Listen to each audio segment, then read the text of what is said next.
Hi, this is Jordan Ramirez on a brand new episode of Film Talk with Jordan Ramirez. And with us today is a return guest, Cindy Mich. Am I still spelling it right? You're still spelling it correctly. Yes. Okay, thank you so much for being on this podcast again.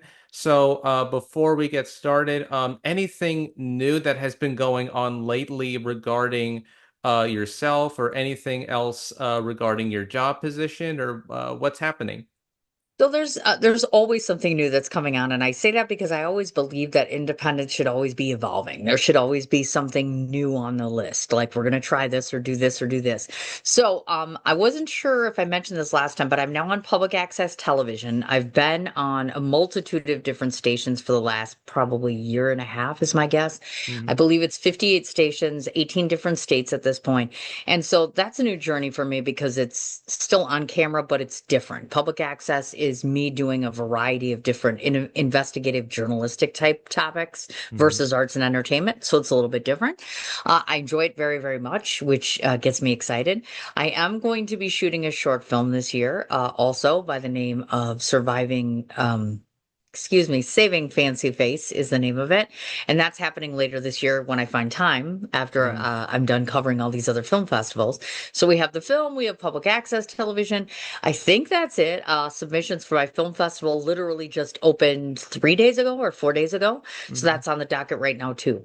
Okay, well that's great to hear. And sorry if I my memory may be a little bit fuzzy about the last time you spoke about I, your access to your public access programming. yeah. So so you mentioned before the last time you were on about the Art is Alive Film Festival. Yep. So what was the first year that you had sub that had started this film festival, and what got you interested into creating your own film festival? Sort of like that could be different or similar to the other festivals in general. Sure. So I started my festival in 2018. The catalyst behind that was twofold. First of all, I had started covering other film festivals, and some of the things that I noticed about them wasn't that they weren't great festivals, but the focus tended to be on red carpet opportunities, celebrities, standing around and taking photos. And all of that is fine and that's great when it comes to marketing, but at the end of the day, none of those things are going to help you get distributed or help you get media or get the attention that you need. So I got frustrated. So one of the reasons I started Art is Alive, and that's purposely the name for it, Art is Alive, was to keep art alive, meaning the focus of my film festival is strictly on the art itself. And how do we keep that on the art? Well, we make sure that we get interviews and film reviews. We make sure that we don't invite a ton of celebrities so that the attention is not taken away from the independent filmmaker. We make sure that we have an award-winning journalist doing Q&A so that it's a marketable tool they can use. And on top of which, in the last few years, I've integrated more distributors, in which case then they can also leave the festival now being distributed. Mm. So that's been going on for the last 8 years, I should say. This year, of course, I decided to start opening now, which means I won't have the festival till 2027. And I'm excited about that. And I say that because I need a year off. I'm still collecting and judging submissions right now, but there's a lot going on here at home. So I thought, okay, let's just take a year to breathe a little bit. I'm still engaging, interviewing filmmakers, still covering festivals. So I'm still out there. It's Mm. just a little hiatus until next year when we can get rolling again. Okay. So, in your previous film festival since 2018, were there a few selections that you thought stood out to you, or maybe some filmmakers whom you thought they could move on to better things in their career to help advance it? So, what were some of the main takeaways or standouts in the previous years since you first started this festival? Hmm. There's just so many of them. I mean, I know that sounds very cliche, but almost every filmmaker that comes to me brings a unique and unusual experience to the festival. First of all, almost every single one of my youth filmmakers, I'm so abundantly proud of. I get submissions anywhere from age 10 all the way up to age 21 or 22 in the youth category. And that's impressive to me. That means kids in middle school are already starting about doing theater or film or even script writing. And that's super fun to me. So I'm like, am I super proud of that? Absolutely. Every single one of them, because they all got selected. They all did a wonderful job. They didn't all win, of course, but I stand very clear on the fact that I am just as strong in supporting my adult filmmakers or those from like the bigger festivals as I am for the youth category. On the regular side of things, as far as filmmakers go, a couple different ones to watch. Jeff Clark and Pat Bradley are both New York City filmmakers. Both are considered actors technically, Jeff Clark more so. But what's unique and interesting about Pat Bradley is he is just as strong of a writer as he is as a filmmaker, meaning everything he puts to paper is magic. I mean, he's incredible at everything he does. He's kind of my go-to person also for anything technical in filmmaking. So he's wonderful. He rents out equipment, he directs, he does script supervision, he does editing, you name it, he does it. Every one of his films has been spectacular. Into the Valley, Method Man, you name it. He's extraordinary when it comes to that. So him, Russ Emanuel is a California-based scriptwriter and filmmaker that I know who, I mean, every single film, nothing short of 30 awards to each one of them. Outstanding in every single element of filmmaking. I can't say enough about him. Another one that I can mention is an international filmmaker from Malta by the name of Chris Zarb. He does extraordinary work. It's almost like avant-garde type short films, but amazing. And again, the list could go on and on, but off the top of my head, those are my top three that I'm like, they are spectacular. That's great. So besides the film festival, what was your background before you got interested in hosting a film festival and also journalism in particular? Like, what was it that got you interested in the arts? What was it that got you Hmm. interested into doing the things that you want to do or doing the things that you love? Sure. So I can tell you that most of us who are artists of any kind, whether that be literary or film or otherwise, usually come from probably harsher backgrounds or toxic environments. I am not any different than any one of them. My childhood was not the greatest. I had a little time, a little too much time by myself. And I wanted to originally be an artist, like a graphic artist, where you would draw things. And then slowly but surely it occurred to me that I was terrible at it. I mean, I had no talent for this whatsoever. So I was like, well, what am I going to do now? Right. Well, I decided I would take my love for movies and writing and combine the two of them. And I little by little just started writing little things. And I honestly didn't think they were that terrific. I really was Hmm. not that big of a fan. And then I turned 14, was it? And I came across an English teacher, an extraordinarily supportive English teacher by the name of Nan Roddy, who was just spectacular with me. And she would just be in my ear all the time and encouraging me. And this contest came along and she's like, you should enter it. Well, sure enough, I won. First in the state, 10th in the nation. And that was kind of it. That kind of got me the spark to just keep writing and keep doing it. And I got rejected a lot. Like I didn't Hmm. publish my first book for a long time. I didn't start writing for my first newspaper for an extraordinarily long amount of time because Hmm. people don't want you right away if you don't go to school and get a formal education. I had had 1 year of journalism and quit because I had children. So my entire life has been pretty much self-created because I Hmm. chose my children over going to college. And so I just built myself up little by little. I would eventually knock on doors enough to where they wouldn't say no anymore. And then they Hmm. eventually started publishing my poetry and then my books. And then eventually it was newspapers and magazines. And now we're at the point where, of course, now I'm publishing my own. On the film side of things, it's interesting. I had always loved film from a young age, but I didn't really get excited about it until I saw this opportunity on Craigslist, actually. Hmm. Studio City Film Festival in California was looking for judges. And I thought, well, I don't have a no experience, had never done this before. And it said you really didn't need much experience and you would get taught all these things. And I did. I got quite the education through the first probably 8 film festivals I ever judged for. And I'm still judging to this day. And then I Hmm. came across a New York-based actor, or excuse me, director by the name of John Gallagher, and he was the Hmm. one that would turn everything around for me. He was just extraordinary. Not only did I get to interview him, but he kind of put me into his fold and showed me all these various directors and actors and got me into festivals and other things. And so he Hmm. kind of paved the way in a lot of different ways for me to get into film and stay in film and make a difference. That's a great thing to keep a note of. So anything that whenever I think of film festivals, I usually think of the major ones. I mean, everybody always talks about the major film festivals. They always talk about whether it's I know Cannes just started, I think this Yep. month. Yes, Cannes just started this month. Sundance, I think, started earlier this year. I think I could be wrong about that one. Tribeca Film Festival. Yep. So what is it like trying to attend these other festivals that you try to get an experience out of them? Not just the ones I mentioned, but just like other film festivals that maybe people have no knowledge of or didn't know that these ones exist. What can you tell about your experience into going some of these festivals? Sure. I mean, this is probably not a popular opinion, but it's an honest one. I typically choose to cover anywhere from 10 to 15 festivals a year. 90% of them are not top tier. And I say that because top tier festivals are great for certain things, meaning they are very film friendly when it comes to celebrities or recognizable people. Let's face it. Everybody who wants to start a film festival needs money. So you need to have a budget. You need to have plenty of people working in your corner. And what better way to get a big budget than to invite celebrities? I can't Mm, blame them for marketing mm, antics and things like that. So a lot of what I see at the top tiers really is a lot of catering to the bigger names and bigger mm, people with bigger projects. Unfortunately, there are less opportunities for independent filmmakers, and I am a big champion for independence. So a mhm, lot of times, like, yes, will I cover Tribeca? Yes. I do believe that they are more independent friendly, and there mm, are some opportunities for indies there, and that's why I continue to cover it.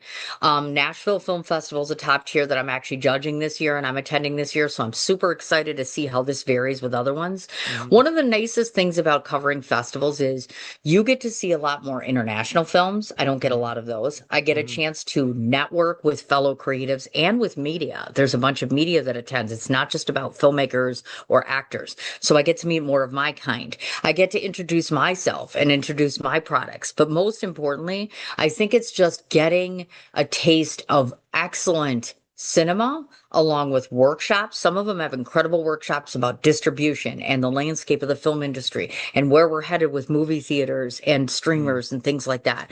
So I think there's a lot that can be learned, but frankly, if you're on the independent level, I think the independents are where they're at. I mean, mm, top tiers are nice to attend. However, you have to keep in mind budget and affordability because they're mhm, always expensive. Canada's far away. A lot of us mhm, can't afford to go to like France, you know what I'm saying? mhm. Or like some of the top tiers in Canada and other things. So it's important to keep in mind the budget.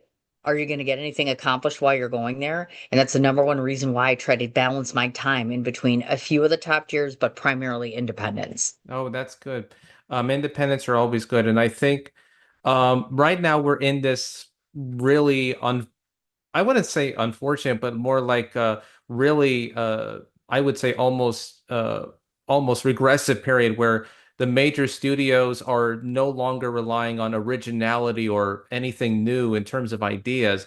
Instead, they're more reliant on just the franchise building and sequels and remakes than they are to, let's say, something that was totally original, something that was totally anything that was different. Okay. Yeah.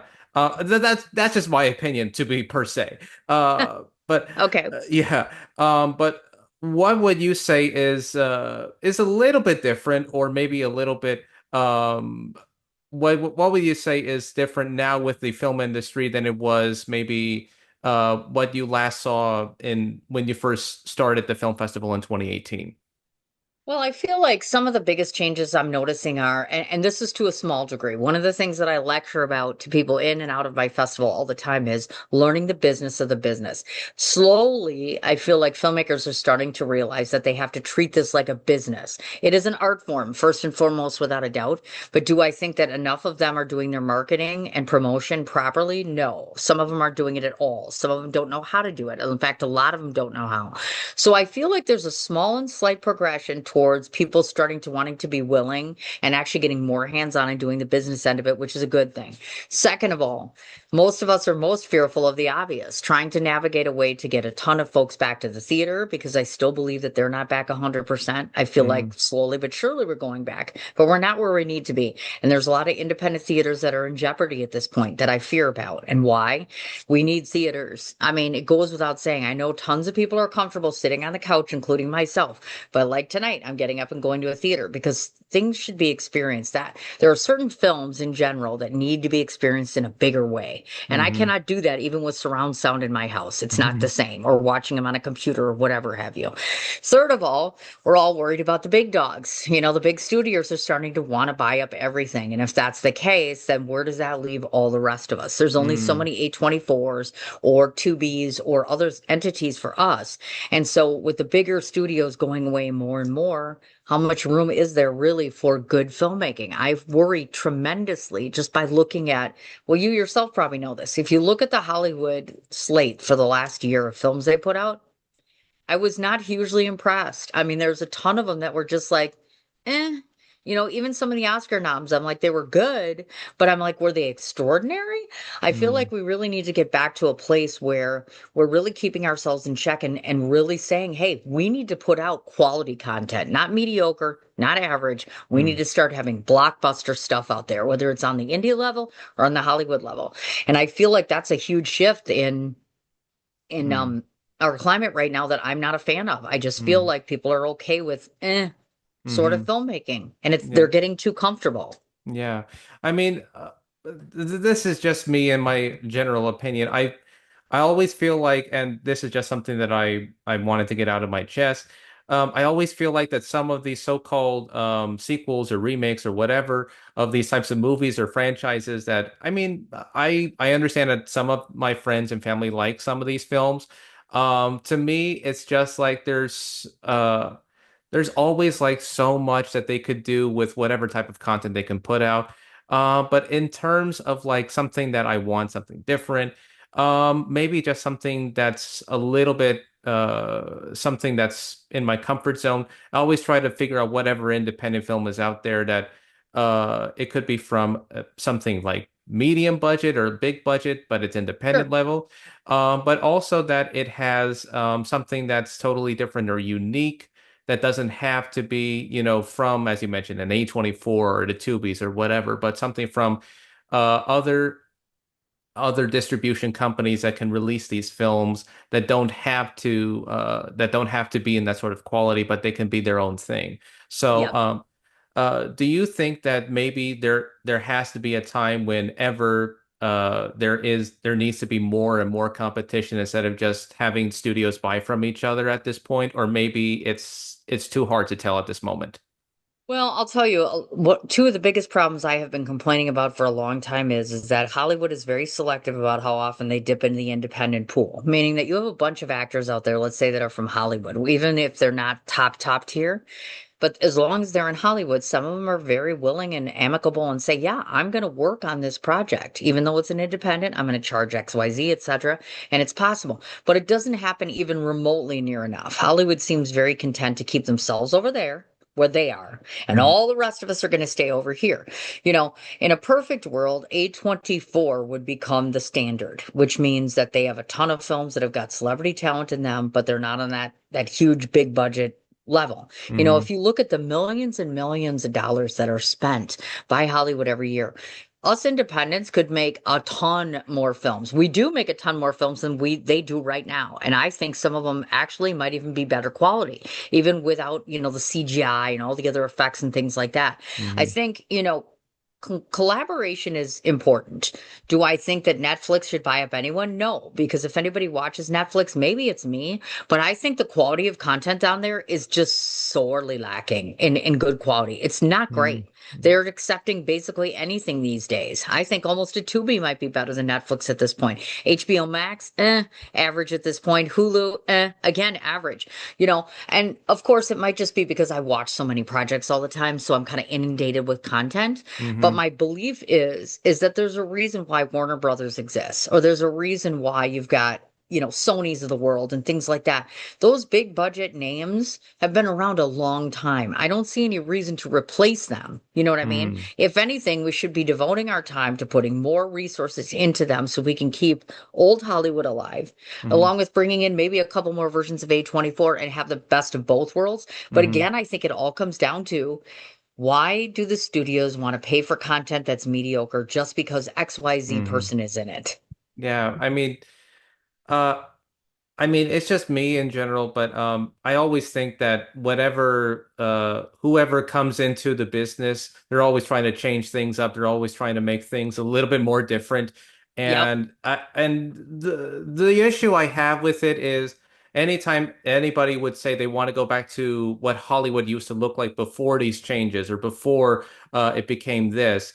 I don't know if I could think of a person who has the skill and talent to try to restore what used to be a good studio into something that was at the forefront of its maybe earlier years. I don't know if that is possible unless there is somebody who works within the industry who could try to bring it back if that is Mhm. possible. But I don't know if that's going to be realistic at this point.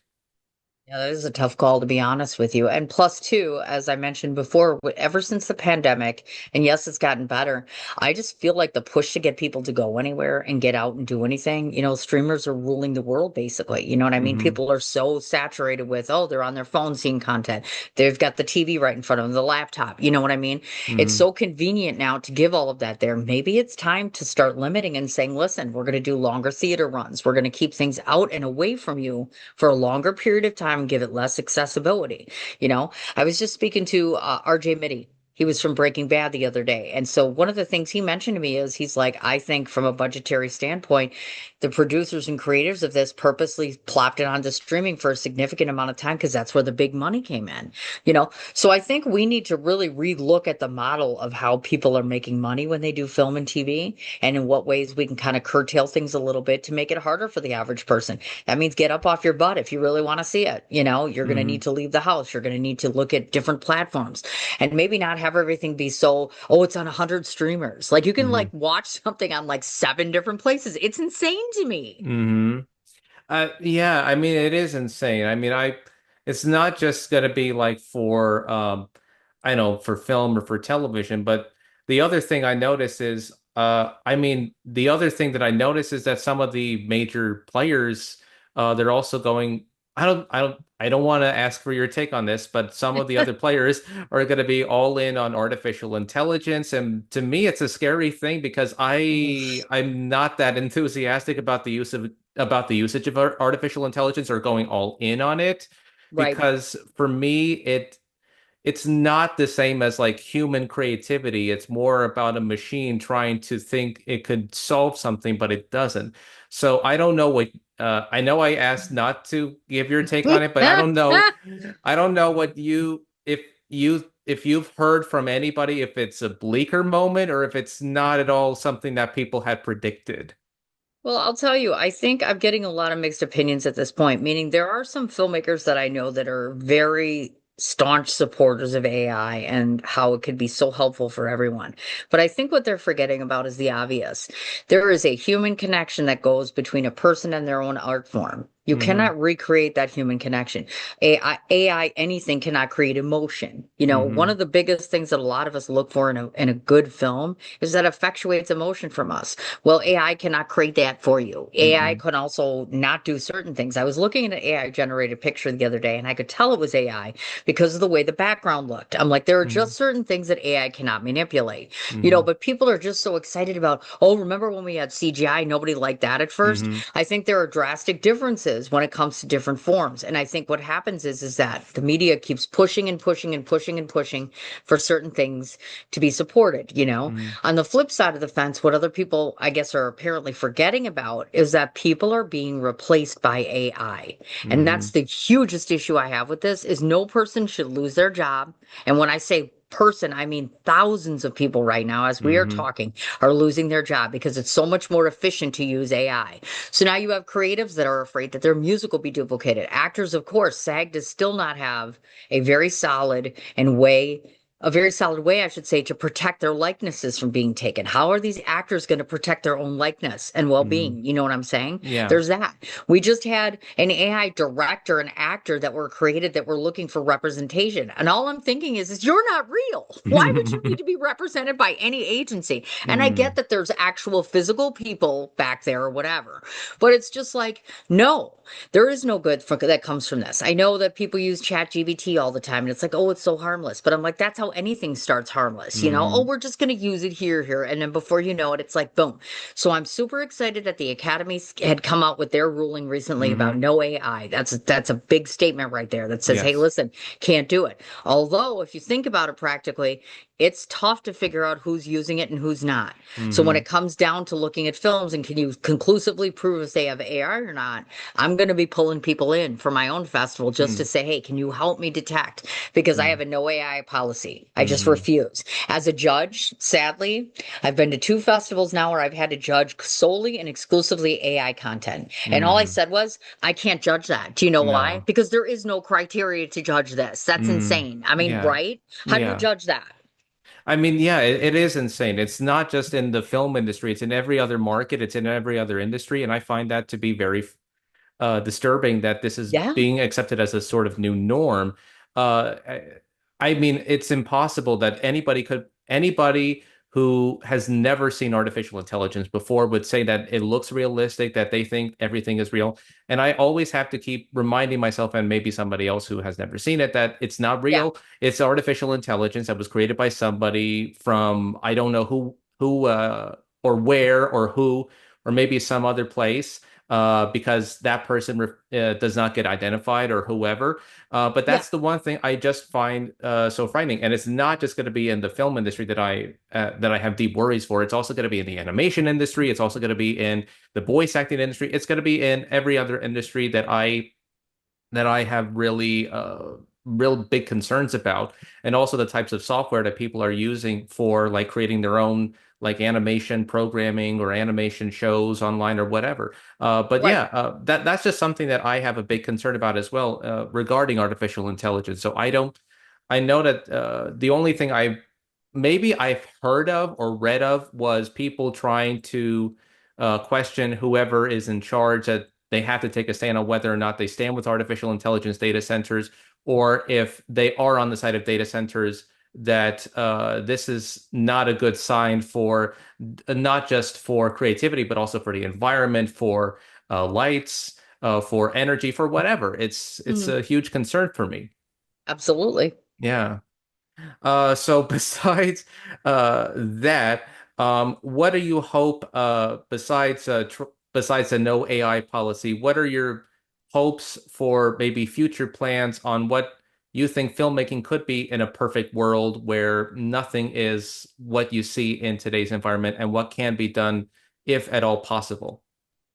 Well, that's a good question. I think my wants might be incredibly difficult as compared to reality. I mean, for quite some time, I have tried to I've been very open about my thoughts, like as far as SAG goes. I Mhm. know and I understand the reasoning behind so many people wanting to be in the union, but I think that there are a number of things that need to be changed when it comes to being in a SAG union so as to make it easier and better for both the filmmaker, but also the actor as well. We Mhm. have a bunch of agreements that are out there set up by the SAG union, which ideally helps the filmmaker, but doesn't really help the actor. They're making a fraction of what they normally would. Mhm. And that's a problem.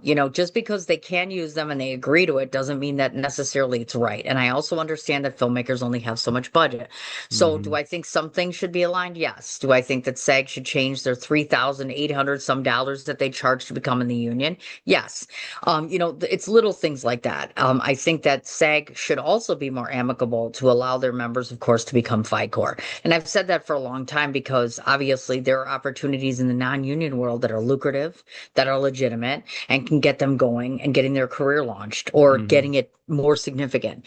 So would I love to see changes there? Absolutely. I would also love to see, again, I can't say this enough, the Hollywood types, meaning all Mhm. the studios and producers and things, being more amicable about working with the individuals in the independent world. I think there's a stigma that surrounds like Hollywood has to be Hollywood and all the rest of us have to be here. But there's so much that could be offered from the independent world to Hollywood if allowed, Mhm. and I think they've kind of pigeonholed us into a corner where there's very little room for us to go. So I think that if there was some way to start building stronger relationships between those two entities, that would be super helpful. Mhm. Do I think we need to create more streaming platforms? I don't know how I feel about that right now. I think we Mhm. probably need another A24 or a version similar to it. I Mhm. think that we need to have more independent theaters in more Mhm. places. And I know that sounds weird to people, but the reality is they were closing in droves starting 4 years ago. And the only way for us to have a revitalization is either that the branches have to get bigger. And Mhm. meaning Marcus starts extending out or AMC, etc., or we get a bunch of independents that open. I'm a huge fan of the drive-in. It's Mhm. breaking my heart that the drive-in theater is just gone. You know what I Mhm. mean? In so many different places. I'd love to see outdoor projects. I'd love to see an overall expansion. I know that movies are on planes now and gyms and restaurants and apps, but I want to see a bigger expansion. I finally started getting movies onto public access TV. Super Mhm. excited about that. That's another way to get stuff out there. I'm always looking for it. I literally was going to buy, I kid you not, a vending machine and try Mhm. to just be the next little, red box person. You know what I'm Mhm. saying? But I just feel like what needs to happen is if we want film to go back to being bigger and better, we need to change how often it's available, how many Hmm. places it's available, the content involved with it, and the players involved and how that landscape looks. But that's a lot. I know that Hmm. is. And it's super hard to accomplish that when we've got a bunch of different dynamics in place. And we need the studios to start being realistic about the Hmm. kind of money that they're spending. And, I mean, it's millions and millions of dollars that I see on a big budget production. And 90% of the time, at least in the last few years, they're not making their money back. They have to wait till they stream. They have to pray that they're going to get all that back. Hmm. That's insane. There are ways to make films economically, and you don't always have to cast the same 100 people. Do you know what I mean? That's another thing. Yeah. Do you notice that? Like when they make big budget movies, Hmm. Clooney's a given, or like some of the big dogs are a given. But outside of that, how many other people are you seeing? There's like the 100 same simple people over and over again. And I'm like, that's just another thing. So, I mean, in Cindy's world, we just revamp everything. I'm like, we just need a big remodel. Like, let's just Hmm. tweak all these little elements. And overall, I think it'll be great. If I were to say what would be realistic at the bare minimum, it goes back to content. People Hmm. don't want to pay for content if it's not good. They will if it's a recognizable, but should they? I mean, no. I mean, I guess they'll keep doing it, but I think we need to really focus efforts on putting out good quality content and doing it regularly. Hmm. And now a message from Jordan Ramirez for Film Talk with Jordan Ramirez. I want to take a break from this episode to thank my listeners/viewers who watch the videos on my YouTube channel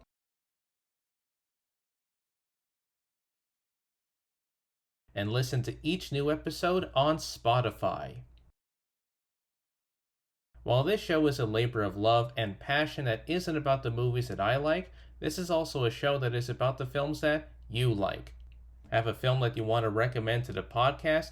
Make sure to recommend it in the comments section on YouTube and on Spotify, and you will receive a shout out in a future episode. Want to be a guest on the podcast? Click on the sign up form link in the episode description for further details. If you like this episode or my previous episodes, make sure to like, share, and subscribe for more interviews in the near future. The goal for this channel is to reach up to 100 subscribers both on YouTube and on Spotify. It's just that easy. And now, back to our regularly scheduled episode.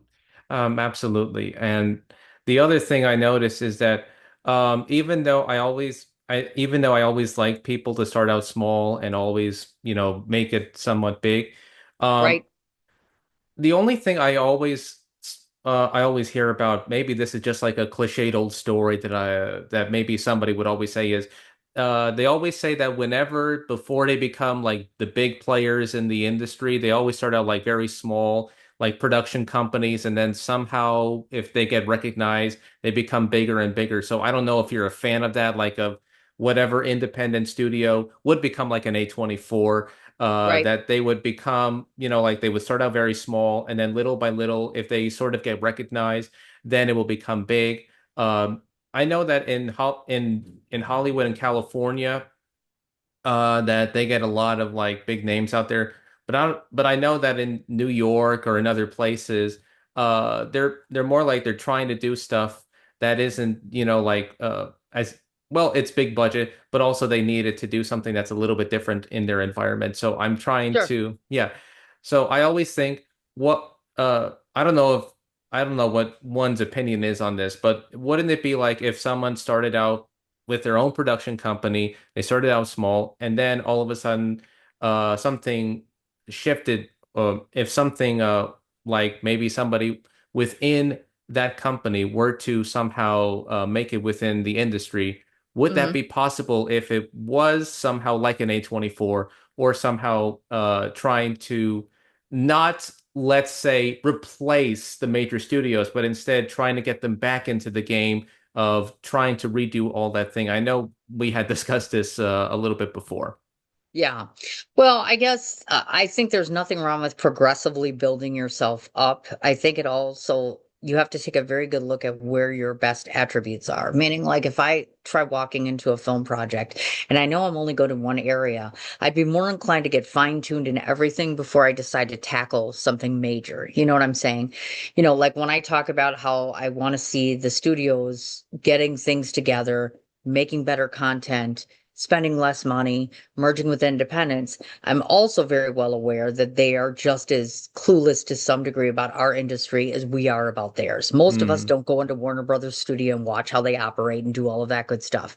So I think slow and steady progression is always good. I think what I find frustrating for myself is a lot of independents out there, especially like younger kids now, what they're walking into when they really want to try to be an actual full-fledged filmmaker is just nonsense right now. There's no direction for them to go. They go to film school or they get self-taught or whatever. The avenues for distribution are so bleak right now.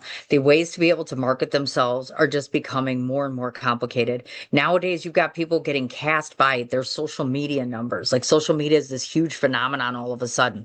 So I feel like there's nothing wrong with slow and steady progression, except for the fact that now we have so many needs and so many demands and so many crises. There's a huge crisis that exists within film right now that frankly, I'd almost say to people like, wait till things settle a bit. And then, mm, maybe you want to work in film. You know what I'm saying? Like mm, it's a hot mess right now. And I don't know how we got here. I think, yeah, you could keep saying the pandemic, but there are other factors I think that are involved with this, and there's also this theory in Hollywood and other places that the more relationships you build within the industry, and that's very common up in Hollywood too. It's mm, all about who you know, who you're associated with, blah, blah, blah, all that stuff.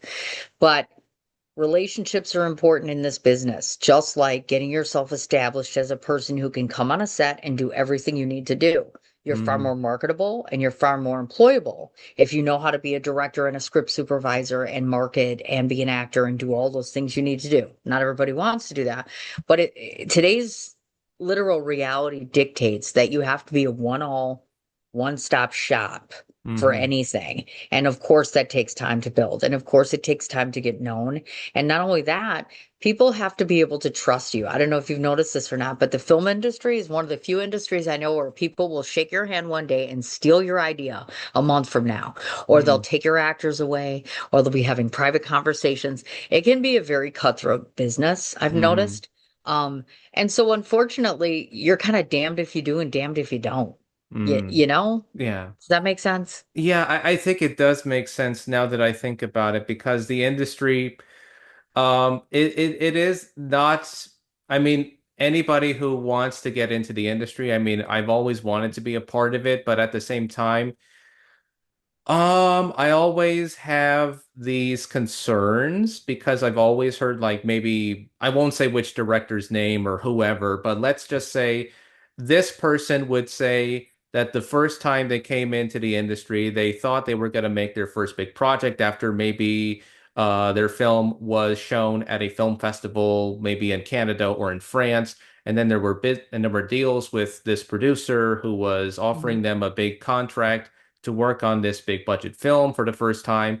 And then before you know it, the first film they directed is a big studio feature. It's made with their money. And the whoever is in the studio would give them notes and memos and ideas to make suggestions of how they think they would market it. And then the next thing you know, the film was not the same as the how the director originally wanted it to be done and and that director eventually became frustrated with the business as a whole. So I don't Sure. know if that's a perfect example of what the industry is like at this moment. Yeah, I mean, to a large degree, absolutely, and plus too, what people forget is I think they think that when you go off to do a film, you got the idea, Hmm. you get your location and your actors and your set. Oh no, that's not how that works. Because we can think everything is wonderful and then financing falls apart or locations fall apart or guess what? The director has an emergency. There's about a million different reasons why film can take. I mean, I just talked to somebody the other day who's an actor. He's like, it took us 5 years to do a project. We thought we would finish in a year.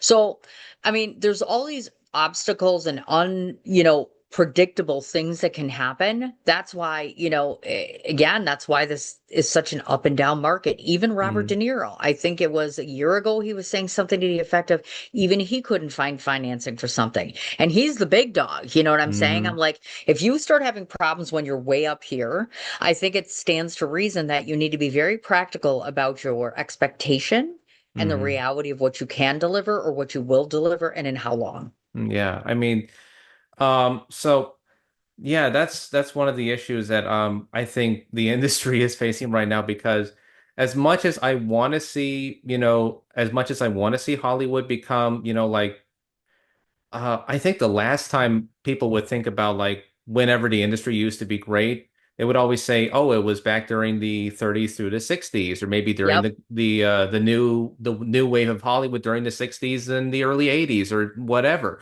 Um, I I don't know how I could go back to that specific era again, but if one were to say that you want to go back to that era, or I don't know how we could ch try to change the business. I mean, you gave some great examples of how the business can be changed in terms of Yeah. the content.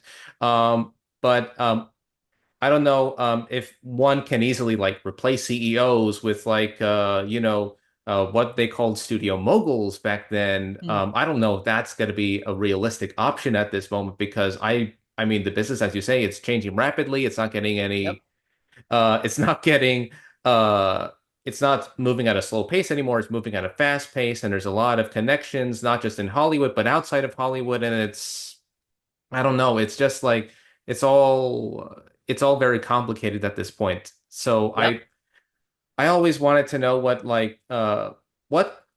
what do you think could be done, not just from your perspective, but maybe somebody within the industry who wants to get a start in the industry, even though it's not that viable of an option right now? What would be your advice to them if they wanted to start, but what would you caution them against doing? Well, I think for any new person, like I just spoke at a festival a few weeks ago and I was talking to middle school and high schoolers. And so some of the best advice I had to them is three things. First of all, if you're serious about getting into filmmaking, it's what I had said earlier, get on a set and learn everyone's job. You literally need to learn how to be a gaffer or a grip, how to do some directing, how to change a script, how to read a script, how to help the actors out. You need to be completely and fully functional because on any given point in time on a set, you know what could happen. Somebody could call in, multiple people won't show up, etc. So number one, that's the best education is to be on a film set. Number two, if you decide that you want to take any kind of formal education in film school, remember this. I've talked to almost every one of them who insists to me that they teach the business of filmmaking and they do not. So it would behoove you greatly right from the get-go. Start learning the simple basic stuff about marketing and promoting a film. And that starts on day one, not when you start shooting, but the day you start getting the idea and you say, we're making a movie, that's when the promotion and marketing starts. So that's two Mhm. good things right there. The third thing is this, get used to hearing no. Get used to hearing, I'll get back to you and not believe it because that might not happen for months. And more importantly, do not, under any circumstance, if you truly believe this is your passion, never stop doing it. Even if you're Mhm. broke, even if you think you should stop, even if 100 people tell you no, that's the Mhm. time where you kick it into high gear and you say, nope, I'm not giving this up. I really love to do this. I think those are three very simplistic ways to just start getting in. You know what I Mhm. mean? Now, that, of course, if you do all those, at some point you're going to figure out real quick. You either want to do this for a hobby because you just love it and you don't Mhm. care if you make money, you don't care if you have a big name and all that other stuff. And that's fine. There's nothing wrong with doing filmmaking as a hobby. For those of you that are looking at it to be a business, then yes, without a doubt, the first three things I mentioned to you at the bare minimum are necessary. You have got to find out how many layers of education you need before you feel comfortable in saying, okay, my set, my rules this time for me. And Mhm. that takes time. Yeah. Absolutely. I mean, I don't hate to brag, but when I started trying to make my films or short films per se, um, I I mean, at first I thought I would get to love it, but then I would have to rethink about do I love doing this for the passion, or am I just trying to show off that I think I know better than everybody else? And I feel like Sure. I feel like what I've been doing was I want to get back on filmmaking again because I would hear I won't say, as I will say again, I won't say the person's name of whoever I watched or listened to on an interview. Like a director would say at first, they love to do the business, and then the next thing you know, they didn't take it seriously because they didn't have the same profession that they loved during the first time.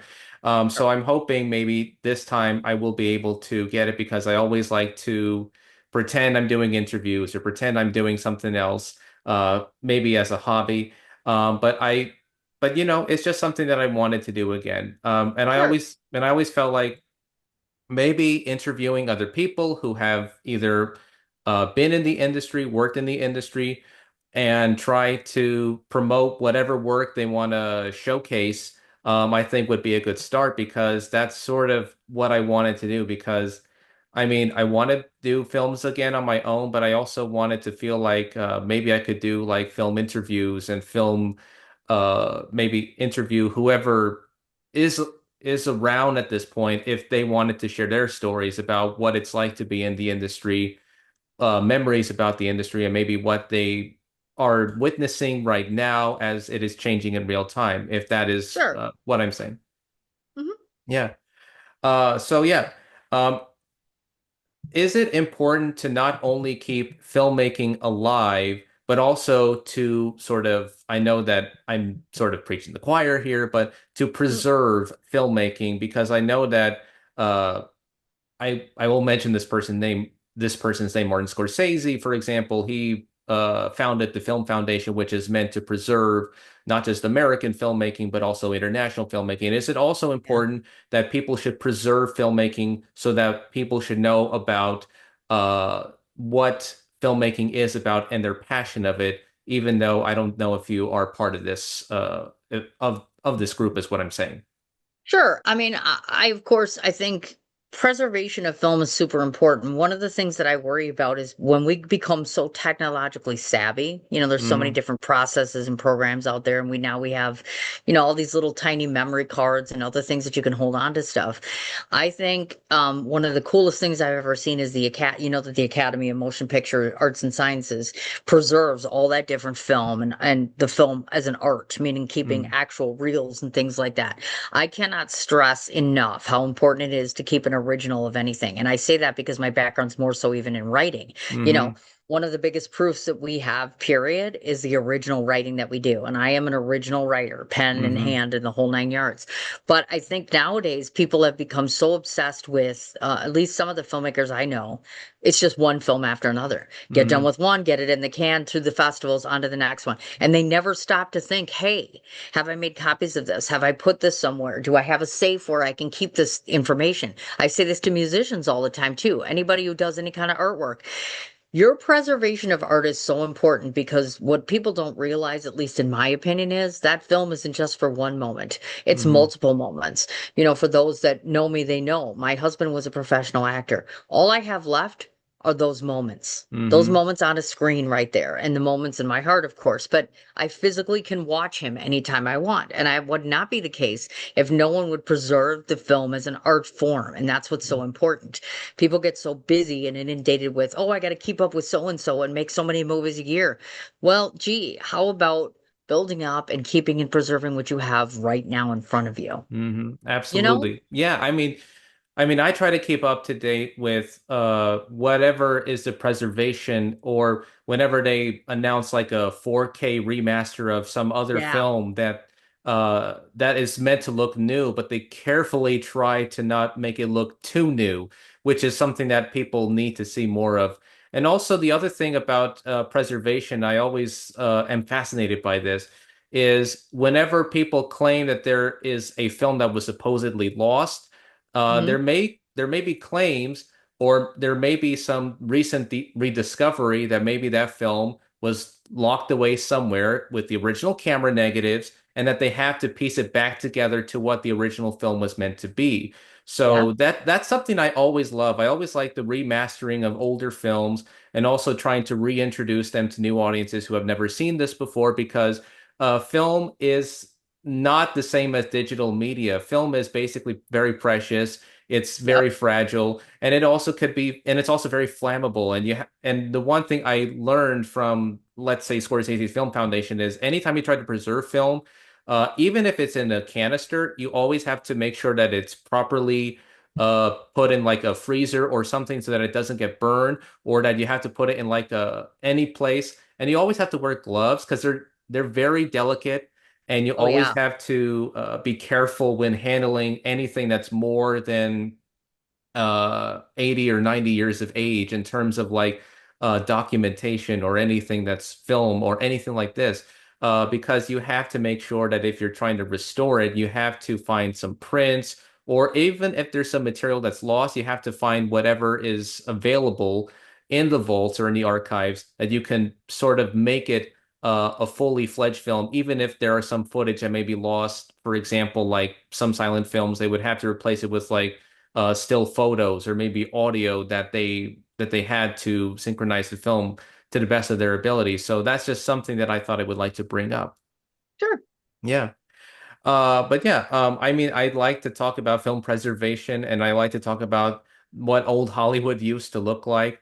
But I also find that this is something that I'm now sort of a fan of, like trying to keep the preservation of not just the films alive, but also those who were involved in the process alive, because there are so many historians and there's so many like interviews that were recorded over the Yeah. years of pe and I know that the American Film Institute, I think they have their own audio archives where they, and not just that, but also universities and also other places where they keep archives of maybe directors or filmmakers or actors or anybody who was in the industry, Hmm. that they talked about what it was like to work in that industry, or maybe the secrets of your favorite movies that they talk about. I just thought maybe that would be something I wanted to talk about. Have you Yeah. ever have you ever had a chance to I don't this is just something I would like to ask if anybody who was within that film industry. Have you ever had a chance to maybe if it was somebody told you that they interviewed somebody from years ago and they talked about what that process was like, of maybe like what it was like to interview this person, or maybe what they were like as opposed to maybe what the audience was thinking. What did you have that type of experience? No, I can't say that I have. I mean, obviously, most of the time when I interview folks, I have interviewed people that have had a multitude of interviews, and so their experiences in media, of course, are a little bit different. I tend to approach how I do the media very differently in that I try to ask questions outside of the norm.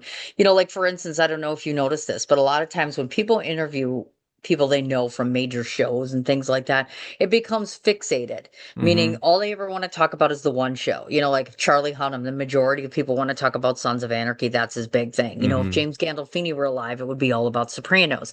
And so, one thing I find very frustrating about mainstream media is that they tend to get fixated on something and they want to push it and push it and push it to the Hmm. point where not only is it not doing justice to the show, but then you're pigeonholing your actor. And now they only get known, everybody knows that Bryan Cranston's Walter White. That goes without saying. Yeah. But his dichotomy, his whole entire array of filmmaking and experiences are so much bigger. You know what I'm saying? Hmm. So, I mean, I think the one thing that I can say when it comes to media and how things are, I interviewed Kathleen Hughes before she passed away, and she was in one of those B movies, that one of the Scream Queens from back in the day. And Hmm. one of the things that she said to me is that media is done so differently now. You know what I mean? Hmm. Back in the day, everybody would come on like a Johnny Carson. You'd sit down on a couch and do the whole, Hmm. thing. Nowadays, you can pretty much interview somebody from a phone if you had to. And that just Hmm. blows my mind away how Hmm. technology has changed how we communicate, what forms we communicate in, what messages we give out. Um, so yeah, it's a whole different ballgame when it comes to getting a message out. Yeah, I mean, what I try to do is I always try to look back on maybe examples of certain people who had interviewed them, not just because they were obsessed with the person, but just Right. because they wanted to know what it was like to work in the industry as a whole, what it was like making a film, what it was like when you got to meet whoever was the director of that picture. And I always Sure. find that to be more interesting because not only does it give you like a whole window into what the industry was like, but also it gives you an idea from a historical content and context about what the period was like versus what, as you say, people are so obsessed with it or fixated on. Yeah. What I try to do if I were interviewing somebody like that is instead of focusing on like the big roles that they were known for or things like that, what were their interests in other things? Like, did they have like other venues or other career paths that they wanted to take before they pursued acting, or what was their take on the industry? I mean, just like those types of questions. I don't know if you would Yeah. agree with me on that type of questioning. Yeah. Yeah. I would agree. Yeah. I mean, I try my best to not, be as one would put it like so gaga obsessed over a celebrity just because they've done one big thing or they're known for this. I would say I imagine they might have done other roles or other films or TV Yeah. shows or other things besides this one show. I would say I would do that over anything else because as much as people want to think of them as this one character or this one show. I more focus on how they got into the industry, what it was like to work in the industry, what are their passions or their projects, or what are some of the things that maybe they liked about it, or what are some of the things like if they were former actors, what did they Sure. like about it that they no longer like about the industry as of today, or maybe when they left the industry, if they had no regrets at all. So that's just Yeah. what I like to talk about. Yeah. But yeah, I just thought I would share something like that into this conversation. So did you have any like besides the Tribeca Film Festival Mhm. that you're wait, are you covering it still or Yeah. I'll be okay. there two different times in June to go ahead and cover. I'm doing both virtual and in-person coverage Okay, so you're doing both the Tribeca Film Festival in person and online. online, Mhm. excuse me. But and I know you said that the Art is Alive Festival will not be coming until 2027. Is this correct? Yeah, so we are open for submissions. So I'm taking submissions for the next, let's say, 5 months, and then I'll start judging, and then we'll have it in January of 2027 in New York City. So that'll be live and virtually. We'll be having the festival then. Okay, that's good. So anything else you wanted to add? I mean, I've been saying a lot of almost everything that I've talked about lately. Sure, no, I get you. I'm trying to think of what else is there. So we have that, we have that. Obviously, of course, if any of you are interested in learning who I am, my name is on there, but again, it's Cindy. Last name is Mich. Usually I'll say to people, just Google me because that'll list like the TV show. You can listen and watch all of my archived episodes of the radio show. Elegant Expressions Magazine again is it. And I just am about to put another issue out in 2 weeks or so, which will include my Father's Day gift guide. Public access TV, there's a bunch of episodes I'm going to be uploading because I've been off for a little while, so I'm doing that. I will be in, where else will I be this year? Oh, yeah. I will be in Nashville. I will be in Texas, and I will also be in Michigan because I have festival coverage there. Yeah, I think that's everything. All right. So before we start to wrap things up, uh, Yes. okay. So do you want to sort of plug in? I know you already plugged in. So where can people find you if they want to learn more about you, or Sure. if they wanted to learn more about how they can submit their films for the 2027 Art is Alive Festival? Sure. So when it comes to me, of course, I'm on all the big ones, of course, Facebook, Instagram, LinkedIn. I also have a website. So if you type in Cindy Mich, award-winning journalist, you'll be able to see my website, which includes all my various entities at this point in time. Art is Alive Film Festival is located on Film Freeway. So if you go to Film Freeway or you find me, whichever, but Art is Alive is on Film Freeway. You could submit directly through there. Right now, everything is nice and cheap because it's early bird. So it's Hmm. 35 to submit anything with the exception of a youth film, which is only $10. It's always $10 every year. And screenplays, I believe, are either 20 or 25. So you just look up Artists Alive Film Festival and then go on there and submit whatever you've got. If you have any questions, of course, you can reach out to me directly as far as that stuff goes. I also can be found on what's that other funky platform? YouTube, of course. Just all the majors. Again, if you look up Cindy Mish, literally, it pops up all my social media, anything you could possibly know, all my prior interviews, upcoming stuff, pictures, you name it, I'm there apparently. Absolutely. I mean, I've been using Film Freeway. It's not that expensive for some Hmm. reason, but I think I read or heard that it's supposed to be one of the easy or not one of the big hurdles when it comes to like submitting your films to maybe independent film festivals. Right. Is it that easy for, or is it not that big of a hurdle for, let's say, an independent filmmaker if they wanted to submit their films to a festival, or does it depend on does it depend on the festival itself?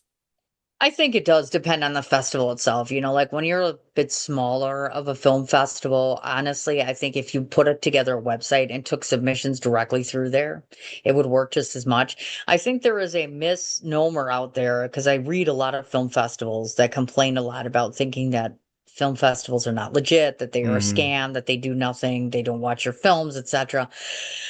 And I think that all starts in part, and I hate to say it, but I have known there have been top tier festivals out there that don't watch every submission they get, or they Hmm. don't automatically do certain protocols that they should. And there are online festivals that are scams. So supposedly one of the biggest benefits of Film Freeway is that they vet people and make sure that they're legit. They allow you opportunities to leave reviews so you can see exactly who you're submitting to. So I think there's a lot to be said for platforms like that. I mean, Film Freeway is not the only one that's out there. I think there are 4 or 5 others. But I Hmm. think it's a good means for filmmakers to get feedback from other filmmakers, see that they're legit, find out the various different things that you offer, and you can see all of that online there. And again, I mean, we all try to keep it reasonable as far as pricing goes. I mean, obviously, some of us are not happy that they've changed their pricing structure a bit for us, but I'm like, you know what? It is what it is. I mean, you have Yeah. to be on a platform somewhere to take film. So I'm like, it works for the most part, and I think it's filmmaker friendly. So yeah, I think there's a benefit to it. Yeah, absolutely. Well, thank you again, Cindy, for being on the show. And Sure. again, a lovely discussion, even though there were some moments where I felt like I talked most of the time and Ah, no, okay. no Uh, worries. no, it's good. Okay, then. Well, thank you so much, Cindy, for being on the podcast, and I hope Yes. that we can connect again soon. And I know that I have a few more people that I want to interview as soon as possible. So yeah, Okay. that's good. So thank you so much. Absolutely, my dear. Thank you. Okay, this is Jordan Ramirez signing off, and until then, I'll see you at the movies. And Cindy, again, thank you so much for coming onto the show. Absolutely. Have a good day. Okay, bye.